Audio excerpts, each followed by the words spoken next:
अस्सलाम वालेकुम रहमतुल्लाहि व बरकातहू। आप देख रहे हैं मेरा फेसबुक और यूट्यूब चैनल और मैं हूं गुलाम नबी मदनी। नाज़रीन किराम, अमेरिका की पाकिस्तान पर नवाजिशात शुरू हो चुकी हैं। अमेरिका ने पाकिस्तान को 45 करोड़ डॉलर देने का फैसला किया है। इस हवाले से तफसीलात आगे चलकर आपको बताएंगे कि अमेरिका ये 45 करोड़ डॉलर की इमदाद पाकिस्तान को क्यों दे रहा है। हालांकि डोनाल्ड ट्रंप के ज़माने में गालिबन पाकिस्तान की 2 अरब डॉलर के करीब इमदाद थी जो अमेरिका ने देनी थी, वो नहीं दी थी, वो मुअत्तल कर दी गई थी और वो पाकिस्तान को नहीं दी गई थी। लेकिन अब अमेरिका पाकिस्तान को ये इमदाद किस बुनियाद पर दे रहा है, यह आगे चलकर आपको बताएंगे। इसके अलावा नाज़रीन किराम, जो एक और बड़ी खबर सामने आ रही है वो ये है कि आज शहबाज शरीफ जो कि वज़ीर आज़म हैं, अमरीकी रजीम चेंज ऑपरेशन के बाद उनको वज़ीर आज़म बनाया गया था, उनकी आज इस्लामाबाद हाई कोर्ट के अंदर एक इंतहाई अहम मुकदमे में पेशी हुई है। और इस्लामाबाद हाई कोर्ट के जो चीफ जस्टिस हैं, जस्टिस अतर मिनल्ला, उनके जो शहबाज शरीफ है उनके साथ मुकालमा भी हुआ है। और ये केस बुनियादी तौर पर नाज़रीन किराम बहुत पुराना है, जिस केस के अंदर शहबाज शरीफ की आज अदालत के अंदर पेशी हुई है। नाज़रीन किराम, आप जानते हैं पाकिस्तान के अंदर डिक्टेटर मुशर्रफ का जो ज़माना था वो पाकिस्तान के लोगों के लिए बहुत तकलीफ़ दह ज़माना था। डिक्टेटर मुशर्रफ ने पाकिस्तान के अंदर आइन तोड़ा और उससे भी बढ़कर जो जुल्म किया वो ये था कि अमेरिका की 9/11 की जो जंग थी उसमें डिक्टेटर मुशर्रफ ने शमूलियत इख्तियार कर ली, जिसकी वजह से पाकिस्तान के अंदर दहशतगर्दी आई, पाकिस्तान के अंदर बदअमनी आई और पाकिस्तान के लोगों पर जुल्म हुआ। आप जानते हैं डिक्टेटर मुशर्रफ के ज़माने में पाकिस्तान ने अमेरिका को पाकिस्तान के अड्डे दे दिए, जिसकी वजह से अमेरिका पाकिस्तान से जहाज़ों को उड़ाकर पड़ोसी मुल्क अफ़गानिस्तान में जाकर बमबारी करता था।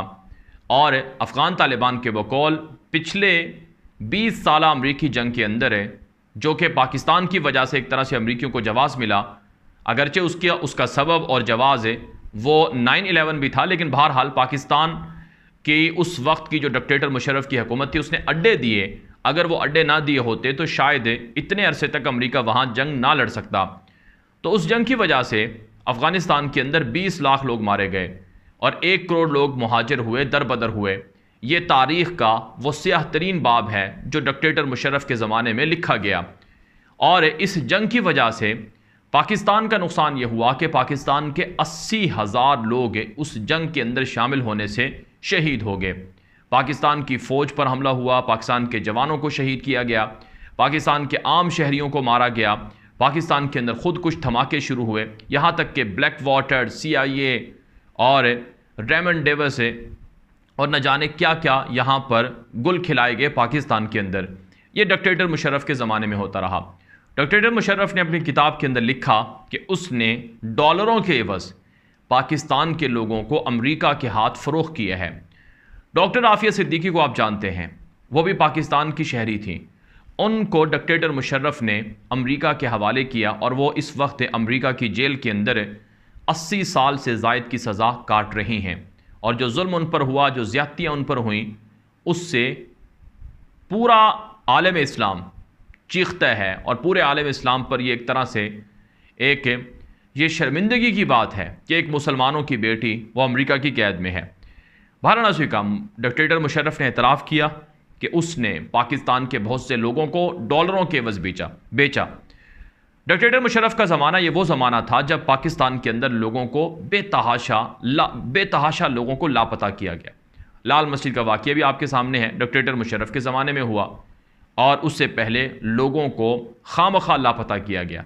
इल्ज़ामात थे कि ये जो दहशतगर्द है, इसका फ़लाँ तंजीम से ताल्लुक़ है, ये फ़लाँ शख्स है। तो अब तक पाकिस्तान के अंदर यानी डिक्टेटर मुशर्रफ के ज़माने से लेकर अब तक तकरीबन 15 साल से ज़ायद का अरसा होने वाला है, ऐसे सैकड़ों लोग हैं जो लापता हुए और अभी तक वो अपने घर नहीं आ सके। और मुशर्रफ के ज़माने में और उसके बाद भी कुछ लोगों को गिरफ़्तार और लापता किया गया। गिरफ़्तार नहीं किया जाता था बल्कि लापता किया जाता था। तो आज जो इस्लामाबाद हाई कोर्ट के अंदर जो केस था वो लापता अफराद के सिलसिले में था, जो साल से चल रहा है। और जो लापता अफराद के लवाहिकीन हैं, वो रसा हैं, वो इंसाफ के लिए दर दर फिरते हैं, एहतिजाज करते हैं, प्रोटेस्ट करते हैं, उनको इंसाफ नहीं मिलता।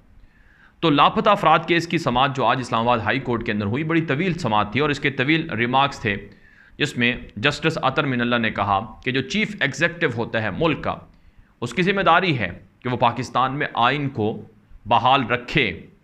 और जब पाकिस्तान एक आइनी और जमहूरी मुल्क है तो यहाँ आइन और जमहूरी हुकूक लोगों के होते हैं, उनकी पासदारी हो। पाकिस्तान के आइन के तहत किसी को भी बग़ैर वारंट के लापता नहीं किया जा सकते हैं। तो चीफ जस्टिस अतर मिनल्ला ने कहा कि जनाब शहबाज शरीफ, आपने अब तक लापता अफराद को बाजियाब क्यों नहीं करवाया है। इस हवाले से शहबाज शरीफ ने जिस तरह से वो हीले बहाने और मकर के माहिर हैं, उन्होंने फिर मकर पेश करते हुए कहा कि चूँकि मैं सैलाब ज़दगान की दौरों पे मसरूफ़ हूँ, इसलिए मैं अभी तक वो कमेटी और बाकी मामलात को नहीं देख सका। और शहबाज शरीफ ने कहा कि मैं ज़रूर लापता अफराद को बाजियाब करवाऊँगा, सारों को अगरचे ना करवा सकूँ लेकिन कुछ को या बहुत सौ को मैं लापता अफराद को बाजियाब करवाने की कोशिश करूँगा, और इसी तरह से उनकी मुलाकात भी उनके अहल खाना से करवाएंगे। नाज़रीन किराम, इस समात के अंदर शहबाज शरीफ ने तो लॉलीपॉप देकर कह दिया कि ठीक है, 2 महीने के अंदर अंदर हम रिपोर्ट भी मंगवाएंगे। कमेटियाँ बनी हुई हैं पाकिस्तान की पार्लियामेंट की और सेनेट की, लेकिन अभी तक वो लापता अफराद बाजियाब नहीं हो रहे हैं। तो 2 महीने तक ये केस है, फिर इसको इसकी तोसी कर दी गई है। समात अब इसकी 2 महीने के बाद होगी। इस हवाले से नाज़रीन किराम, आज जो एक इंतहाई अहम रिमार्क्स है वो फरहतुल्लाह बाबर जो पीपल्स पार्टी के हैं उनका सामने आया कि पार्लिमानी जो कमेटियाँ हैं उनके इजलासों में ये सामने आया था कि पाकिस्तान की एजेंसियाँ लोगों को लापता करती हैं। तो इस पर चीफ जस्टिस अतर मिनल्ला ने कहा कि क्या पाकिस्तान की एजेंसियाँ वह वज़ीर आज़म के और हुकूमत के अंडर में नहीं हैं? अगर नहीं है तो इसका मतलब है वज़ीर आज़म को फिर इस्तीफ़ा देना चाहिए। वज़ीर आज़म फिर किस मकसद के लिए है? और उन्होंने कहा कि ऐसा नहीं होना चाहिए, ये आइन के ख़िलाफ़ है कि किसी भी शख्स को कोई भी एजेंसी या कोई भी इदारा या कोई भी शख्स लापता कर ले। हाँ, अगर किसी ने कोई जुर्म किया है तो उसको उसके जुर्म की सज़ा मिलनी चाहिए। जुर्म के लिए जो कानूनी तरीक़ाकार हैं उनको फॉलो करना चाहिए। फिर नाज़रीन किराम, एक तो मुशर्रफ के ज़माने के लोग लापता हैं, इसके अलावा भी बलूचिस्तान से और बाकी जगहों से बहुत से लोग उसके बाद भी लापता हुए हैं। तो उनके लवाहिकीन भी वो एहतजाज वगैरह करते रहते हैं। तो पाकिस्तान के अंदर लापता अफराद का जो मसला है ये बहुत पुराना है और इसकी वजह से पाकिस्तान को आलमी सतह पर इंसानी हकूक़ की वायलेशन का भी सामना करना पड़ा है। तो पाकिस्तान में जो शहरियों का लापता करना होता है या लापता के बाद बहुत से लोग बाजियाब नहीं होते, इमरान खान ने भी कहा कि उन्होंने जो पाकिस्तान के आर्मी चीफ़ हैं उनके साथ ये बात की थी। उन्होंने कहा कि लोगों को लापता इसलिए भी करना पड़ता है कि जो कानूनी प्रोसेस होते हैं उनके ज़रिए से जो मुजरिम होते हैं, दहशतगर्द होते हैं, उनको रिलीफ मिल जाता है और वो बेलें लेकर, ज़मानतें लेकर भाग जाते हैं, रिहा हो जाते हैं, फिर वो जुल्म करते हैं। तो उन्होंने कहा कि इसके लिए इमरान खान ने कहा कि वो अपनी हुकूमत में इसका एक मैकेनिज़्म बना रहे थे, तरीक़ाकार बना रहे थे कि कम अज़ कम अगर कोई ऐसा ख़तरनाक मुजरिम भी है तो उसको लापता करने की ज़रूरत भी है, तो बहरहाल उसके बारे में मालूम होना चाहिए। तो यहाँ तो बहुत से लोग ऐसे हैं जो पहले से ही लापता हैं और उनके बारे में अब तक कुछ मालूम नहीं है। नाज़रीन का बात कर लेते हैं, पाकिस्तान को अमेरिका की जानिब से 45 करोड़ डॉलर देने का कहा गया है। इस वक्त जो रिपोर्ट है मेरे सामने वो एक्सप्रेस पर नशर हुई है कि अमरीकी महकमा ख़ारजा ने पाकिस्तान को F-16 तैयारों के आलात और मुरम्मत के लिए जो इमदाद है वो देने का फ़ैसला किया है। आप जानते हैं पाकिस्तान के पास तकरीबन पाकिस्तान ने 40 के करीब अमरीका से F-16 तैयारे लिए थे और इनमें से अब गालिबन 32 तैयारे पाकिस्तान के पास हैं। तो ये जो पाकिस्तान के पास F-16 तैयारे हैं, इनके मेंटेनेंस के लिए और इनकी जो मरम्मत है उसके लिए कुछ सामान और आलात की ज़रूरत है।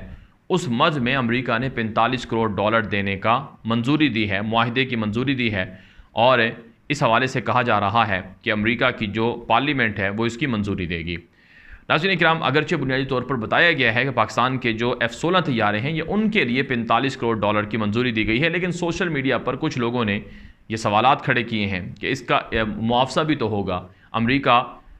इमरान खान ने कई दफ़ा तकरीरों में कहा कि अमरीकियों के यहाँ एक फार्मूला है, एक उसूल है कि there is no free lunch, कि अमरीकियों के यहाँ, अंग्रेज़ों के यहाँ कि कोई भी शय मुफ्त में नहीं मिलती है, उसका कोई ना कोई मुआवजा होता है। तो लोग सवाल कर रहे हैं कि इसका मुआवजा फिर क्या होगा। पाकिस्तान और अमेरिका के ताल्लुकात तो ठीक है, माजी के अंदर मुशर्रफ के ज़माने में जो अमरीकी इमदाद थी जो अमेरिका ने पाकिस्तान को देनी थी और पाकिस्तान का नुकसान भी हुआ था वो कैंसिल कर दी थी। तो आखिर अब ये नवादिशात क्यों शुरू हो रही हैं? क्या कहीं ऐसा तो नहीं कि कोई रजीम चेंज ऑपरेशन का अंसर भी इसके अंदर दाखिल हो? ये वीडियो आम कर दें। मज़ीद खबरों के लिए आप हमारा यूट्यूब चैनल है गुलाम नबी मदनी और फेसबुक पेज उसे फॉलो कर लें। अब तक के लिए इतना ही इजाज़त दीजिए। अस्सलाम वालेकुम रहमतुल्लाहि व बरकातहू।